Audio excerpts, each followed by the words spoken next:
اللہ کے نبی سے پوچھا گیا، اے اللہ کے نبی سب سے بہترین عورت کون؟ اللہ کے پیارے نبی فرماتے ہیں التی تسرہ اذا نظر، سب سے بہترین عورت وہ ہے شوہر دیکھے تو خوش ہو جائے۔ شوہر باہر سے جب گھر میں آئے، ٹینشن لے کر کے آئے، تکلیف لے کر کے آئے، پریشانی لے کر کے آئے، اور بیوی کا خوبصورت چہرہ، مسکراتا ہوا چہرہ اور بیوی کی میٹھی میٹھی باتیں سن کر کے اس کی ٹینشن دور ہو جائے، اس کا غم ہلکا ہو جائے، اس کی پریشانی دور ہو جائے، یہ ایک بہترین اور ایک آئیڈیل بیوی کی نشانی ہے میرے پیارے ساتھی۔ اللہ کہہ رہا ہے کہ ہم نے تمہاری بیوی کو بنایا تاکہ تم سکون حاصل کرو، وَجَعَلَ بَيْنَكُمْ مَوَدَّةً وَرَحْمَةً، اور اللہ کہتا ہے کہ ہم نے میاں بیوی کے درمیان محبت پیدا کر دی اور رحمت پیدا کر دی۔ کبھی کبھی کچھ نوجوان مجھ سے فون کر کے پوچھتے ہیں مولوی صاحب اسلام میں پیار کرنا کیسا ہے، اسلام میں محبت کرنا کیسا ہے؟ میں نے کہا بہت اچھا ہے، اسلام محبت والا دین ہے، پیار والا دین ہے، مگر ناجائز پیار نہیں، جائز پیار۔ اسلام جائز پیار کا حکم دیتا ہے، اور وہ جائز پیار نکاح کے ذریعے پیدا ہوتا ہے۔ وہ پیار جو اللہ شوہر کے دل میں ڈالتا ہے، وہ پیار جو بیوی کے دل میں اللہ ڈالتا ہے۔ لڑکا کٹیہار کا رہنے والا، لڑکی کہیں اور کی رہنے والی، خاندان الگ ہے، دونوں نے کبھی ایک دوسرے کو دیکھا بھی نہیں تھا۔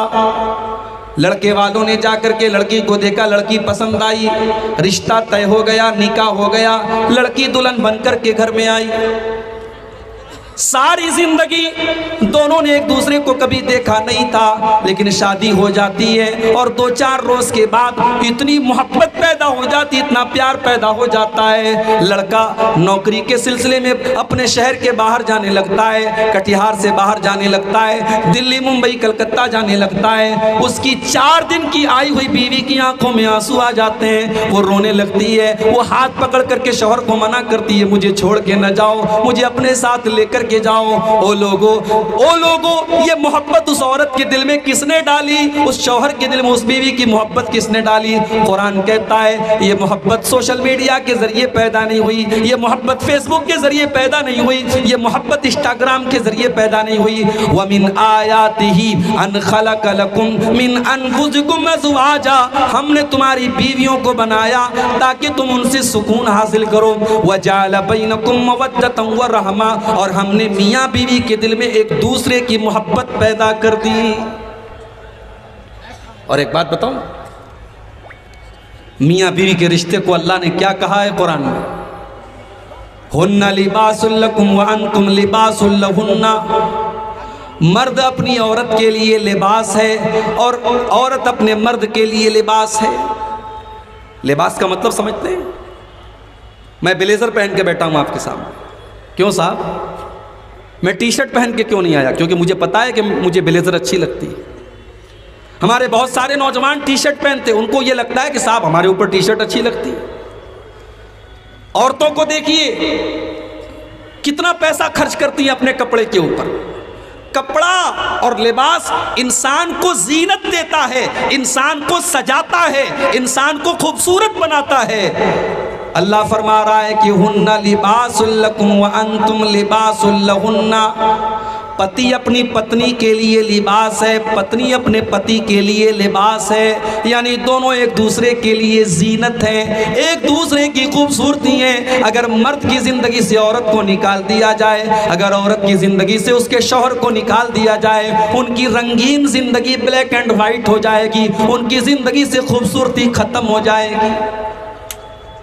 اور لباس کا ایک کام اور بھی ہے، گرمی کا موسم آیا کاٹن کا کپڑا پہن لیا، سردی کا موسم آیا ہم نے اونی کپڑا پہن لیا، برسات کا موسم آیا ہم رین کوٹ پہن کر کے نکل گئے۔ لباس ہمیں اور آپ کو موسم کے نقصان سے بچاتا ہے، گرمی میں گرمی سے بچاتا ہے، سردی میں ٹھنڈک سے بچاتا ہے، بارش میں بارش سے بچاتا ہے۔ اب ذرا قرآن کی اس آیت پر غور کرو، اللہ کہہ رہا ہے ہن لباس لکم وانتم لباس لہن، تمہاری بیوی تمہارے لیے لباس ہے، وہ تم کو زناکاری کے خرابیوں سے بچاتی ہے۔ تمہارے پاس جب بیوی رہے گی، تمہارا تمہاری شرمگاہ کا غلط استعمال نہیں ہوگا، تمہاری آنکھیں نہیں بہکیں گی، تم غلط راستے کی طرف نہیں جاؤ گے۔ اور اگر شادی کرنے کے بعد بھی تمہاری شرمگاہ غلط راستے پر جا رہی ہے اور تمہاری نظریں غلط راستے پر جا رہی ہے تو تم ڈبل مجرم ہو، کیونکہ تمہارے پاس حلال راستہ موجود تھا۔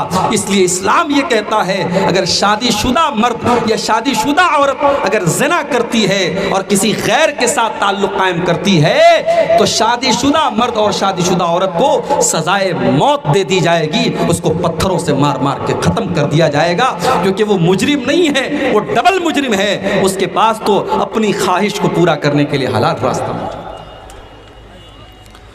ہن لباس لکم، عورتیں اپنے شوہر کے لیے لباس ہیں اور شوہر اپنے مرد اپنی بیوی کے لیے لباس ہے۔ اچھا، لباس کا ایک کام اور بھی ہے۔ یہاں جتنے لوگ بیٹھے ہیں سب کے بدن پہ کپڑا ہے، کوئی لنگی پہنے ہوئے ہے، کوئی پاجامہ پہنے ہوئے ہے، کوئی پینٹ پہنے ہوئے ہے، لیکن سب کے بدن پہ کپڑا ہے۔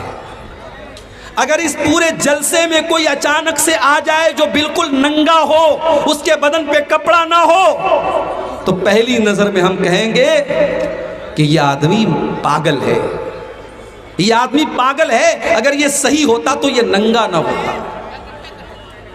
ایک عقل مند انسان جس کا دماغ صحیح طریقے سے کام کر رہا ہو، ایسا نہیں ہو سکتا کہ وہ ننگا گھومے گا، کیونکہ لباس ہماری ستر پوشی کرتا ہے، ہماری شرمگاہ کو ڈھانپتا ہے، ہماری عزت پر پردہ ڈالتا ہے۔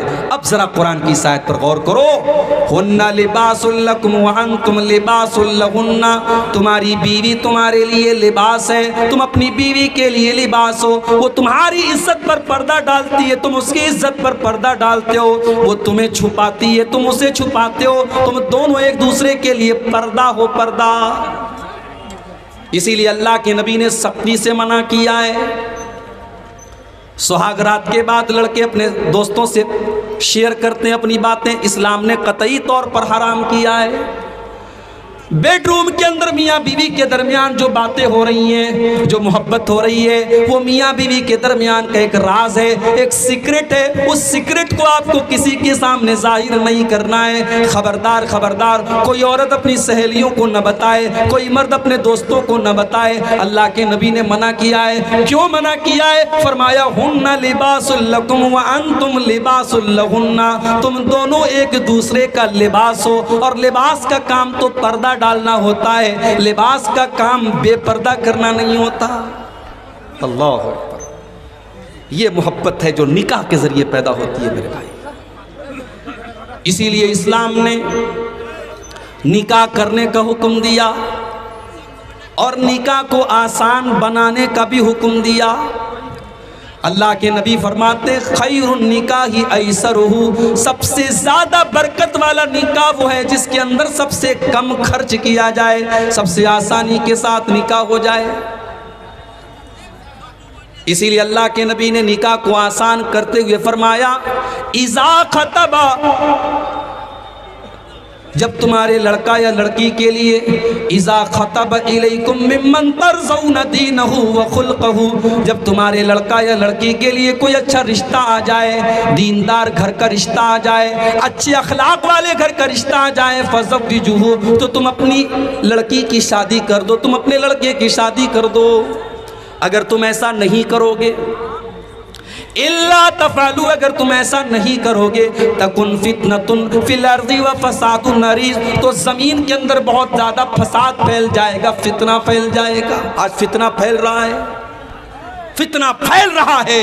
آج ہم نے نکاح کو مشکل بنایا، بارات کا سسٹم ہم نے داخل کیا، جہیز کا سسٹم ہم نے داخل کیا، لاکھوں روپے کا ولیمہ ہوگا تب نکاح ہوگا، بارات 200 لوگوں کی بارات جائے گی تب نکاح ہوگا، 2 ویلر اور 4 ویلر ملے گی تب نکاح ہوگا۔ ہم نے جب نکاح کو ان رسموں کے ذریعے بوجھل بنایا، نتیجہ یہ نکلا آج نکاح مشکل ہو رہا ہے اور زنا آسان ہو رہا ہے۔ اتنا آسان ہو گیا زنا، موبائل کی ایک چیٹنگ کے ذریعے آج زنا ہو جاتا ہے۔ واٹس ایپ کے ذریعے، چیٹنگ کے ذریعے آج ہوٹل کے کسی کمرے میں جا کر کے زنا کیا جا رہا ہے۔ آج زنا اس قدر عام ہو رہا ہے، ہم نے نکاح کو مشکل بنا کر کے میرے پیارے ساتھیوں ہم نے زنا کو آسان بنا دیا۔ یاد رکھو میرے بھائیوں، تبلیغی جلسہ ہے، اصلاحی جلسہ ہے، میں وہی باتیں کروں گا جس کا تعلق سماج کی اصلاح سے ہے۔ اگر میری باتیں آپ کو بری لگے تو مجھے معاف کرنا، مگر جو سماج کی حقیقت ہے وہ میں آپ کو دکھاؤں گا۔ آج ہم نے اور آپ نے زنا کو آسان کر دیا اور نکاح کو مشکل کر دیا۔ کتنے گھروں میں لڑکیاں آج 30 سال کی ہو گئی، باپ کے پاس بیٹیوں کے جہیز کا انتظام نہیں ہے، بیٹیوں کی شادی کرنے کے لائق وہ نہیں ہے، وہ بیچارہ غریب ہے، مزدور ہے، وہ کیسے اپنی روزی روٹی چلاتا ہے، وہ کہاں سے لاکھوں روپے کا انتظام کرے گا۔ 30 سال کی 35 سال کی بن بیاہی لڑکیاں آج بیٹھی ہوئی ہیں۔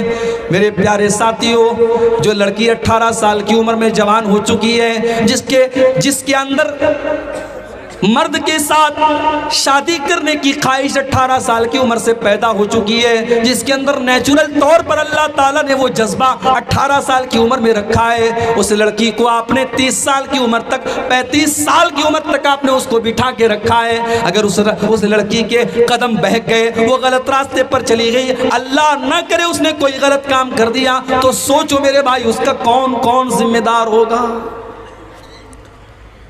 لڑکے آج 18 سال کی عمر میں جوان ہو چکے ہیں، شادی ہو رہی ہے 30 سال کی عمر میں، 32 سال کی عمر میں۔ ہمارا بیٹا بھی اپنے پیر پہ نہیں کھڑا ہوا ہے، جب سرکاری نوکری ملے گی تب شادی کریں گے، جب اچھا خاصا پیسہ کمانے لگے گا تب شادی کریں گے۔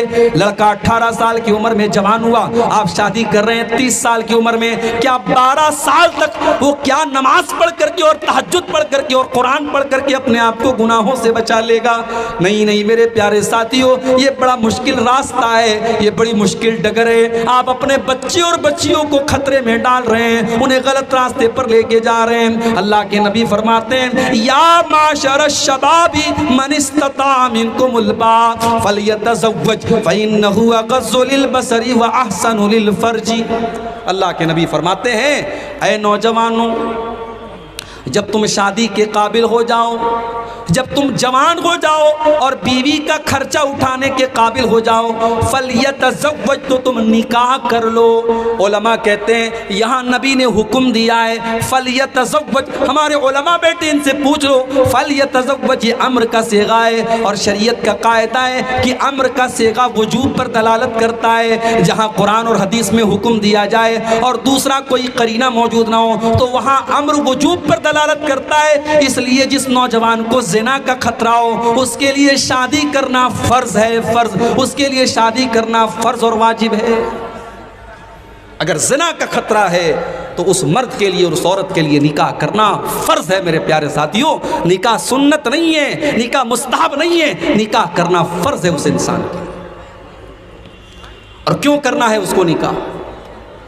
نبی اکرم نے وجہ بھی بتا دی، فَإِنَّهُ أَغَضُّ لِلْبَصَرِ، جب وہ شادی کر لے گا تو اس کی نگاہیں جھک جائیں گی، اس کے پاس حلال طریقے سے اپنی شہوت کو پورا کرنے کے لیے اس کی بیوی موجود ہوگی، اس کی نگاہوں پر اس کو کنٹرول ہو جائے گا، وَأَحْسَنُ لِلْفَرْجِ، اور اس کی شرمگاہ بھی محفوظ ہو جائے گی، وہ شرمگاہ کا بھی غلط استعمال نہیں کرے گا۔ یہ ہے نکاح کی برکت۔ نکاح کے ذریعے آپ کی شرمگاہ اور آپ کی نظریں یہ دونوں محفوظ ہو جائیں۔